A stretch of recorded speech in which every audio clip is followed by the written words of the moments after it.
పాలమూరు ముద్దు బిడ్డలకు కాంగ్రెస్ పార్టీ కార్యకర్తలకు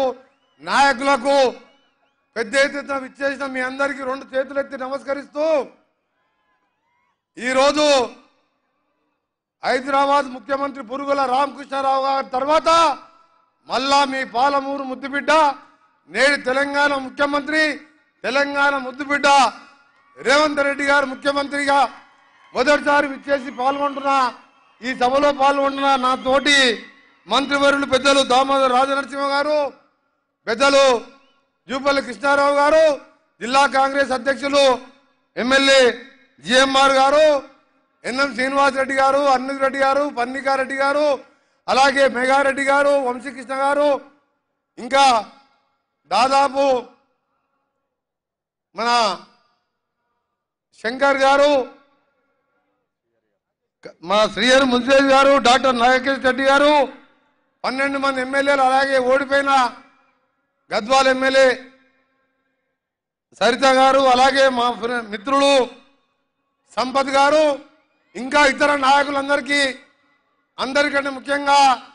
మన ముందున్న రాబోయే 45 రోజుల్లో ఎన్నికల్లో పోటీ చేస్తున్న పార్లమెంట్ అభ్యర్థిగా పోటీ చేస్తున్న మా సోదరుడు తమ్ముడు వంశీ చంద్రెడ్డి గారు మీ అందరు కూడా నమస్కారం తెలియజేసుకుంటూ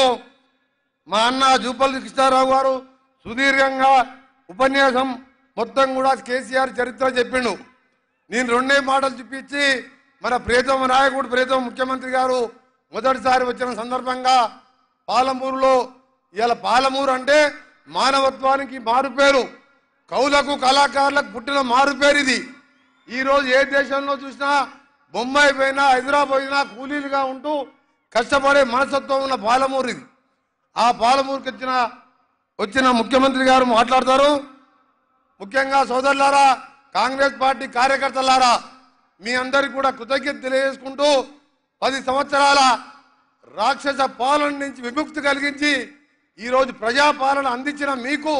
మీ రుణం తప్పకుండా ముఖ్యమంత్రి గారు మంత్రులం మేము ఎమ్మెల్యేలం రాత్రింబౌలు కష్టపడి పని చేస్తామని మీ అందరికీ కూడా హామీ ఇస్తూ మీరు ఒకటేసారి ఆలోచించండి ముఖ్యమంత్రి గారు కూడా మాజీ ముఖ్యమంత్రి గారు కూడా ఒకసారి మీడియా ద్వారా వినాలి